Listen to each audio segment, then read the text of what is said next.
மண்டலோஸ்வரி மகாலட்சுமி சதாசிவாய் சத்வகுரு போன்றவர்களை பூஜித்து சிவபெருமானை ஈசான பாகத்திலே யாகேஸ்வரியாக பூஜித்து அதனை தொடர்ந்து தெரிவிக்க இருக்கின்றார்கள்.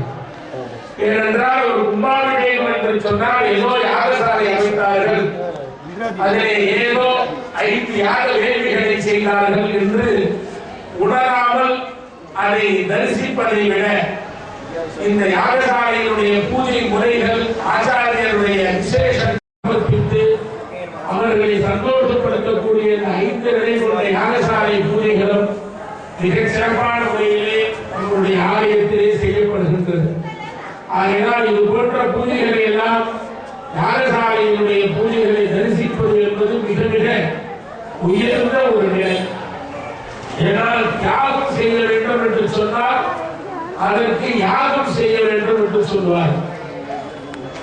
அதாவது தியாகம் அமிர்தம் நிலையும் பொழுது எல்லாரும் அமிர்தம் வந்ததுன்னா எல்லாருக்கும் கொடுக்க போறாங்கன்னு இருந்தாங்க. ஆனா அமிர்தம் வரதுக்கு முன்னாடி விக்கிரத்தினால விஷம் வந்துருக்கு. அந்த விஷம் வந்த உடனே எல்லாரும் ஓட ஆரம்பிச்சுட்டாங்க. விஷத்தை பார்த்த உடனே சிவபெருமான் தான் இந்த விஷத்தை ஆகார சுந்தரர் என்று சொல்லக்கூடிய சுந்தர பெருமானை அனுப்பி அந்த விஷத்தை நெல்லிக்கனியாக மாற்றி இங்கே எடுத்து வா என்று சொன்னார். அதனால சுந்தரருக்கு அந்த விஷத்தை மாற்றிய பக்குவம் பெற்றதுனால அவர் ஆகார சுந்தரர் என்று ஒரு பெரிய பெயர் பெற்றார். அதை எடுத்து வந்தவுடனே அதை எடுத்து தான் சாப்பிட்டார். தான் சாப்பிடும்போது அந்த விஷம் உள்ள போச்சுன்னா அது எவ்வளவு இடத்தில் கொண்டு வந்தது நமக்கே தெரியும். அம்பாரானவர் அதை அப்படியே கண்டத்தில் நிறுத்திவிட்டாங்க.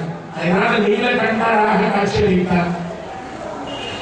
அப்படி தியாகம் செய்ய வேண்டும் என்று சொன்னால் அதற்கு நிச்சயமாக நாம் நுழைந்து வர வேண்டும். அப்பொழுதுதான் அந்த ஊர் சிறப்பு பெறும், ஊர் நன்மை பெறும். அதுபோல நம்முடைய ஜெயநகரிலே சுந்தர விநாயகர் ஆலயம் மிக சிறப்பான முறையிலே மகாத்மாவை காண வேண்டும். இங்கே உள்ள ஆசிரியர் உள்ள அனைத்து மக்களும் நன்மை பெற வேண்டும். அந்த ஜெயநகர் எல்லாரும் முன்னாடி வந்து ரெடியா இருப்பாங்க. வீட்டுக்கு வந்து அவங்களுக்கு உரிய அந்த இருக்கைகளே அவர்கள் வந்து அமர்ந்து கொண்டு தயாராக இருப்பார்கள். அவங்க வந்த உடனே மீட்டிங் ஆரம்பிப்பாங்க. அது மாதிரி இவர்களை எல்லாம் முதலிலே பூஜித்துக் கொண்டு மேலே உள்ள உலகை காக்கும் எம்பெருமான் விநாயகர் பெருமானை பூஜித்தவுடன் யாகங்கள் துவங்கப்படும். இந்த யாகங்கிறதுதான் நிகழ்ச்சி மீட்டிங். அப்பொழுது இந்த விநாயகரை பூஜித்தால் அவர் வந்து பல லோகங்களை காத்துக் கொண்டிருக்கின்றார். நம்ம கூப்பிட்ட உடனே நமக்கு வந்து சரண கமலாலயத்தில் அரை நிமிட நேரத்தில் எந்த நேரத்தில் அவர் வருவாரே நமக்கு தெரியாது. அவர்கிட்ட அருள் வாங்குவதற்கு நாம தான் தயாரா இருக்கும்.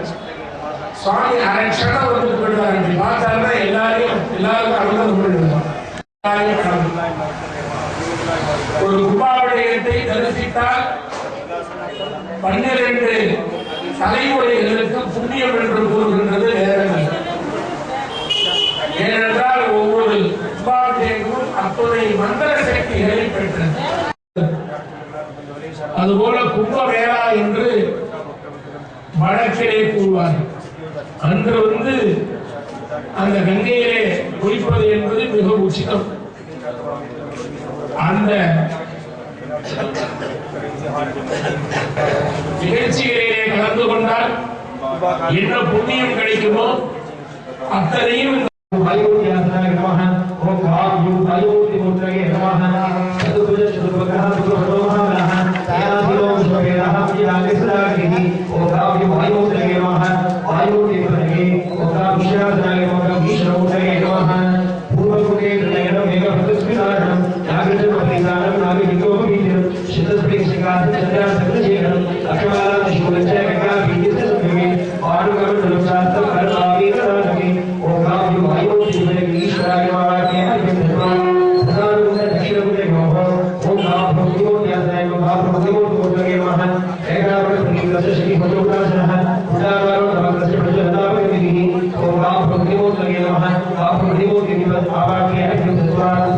Adiós,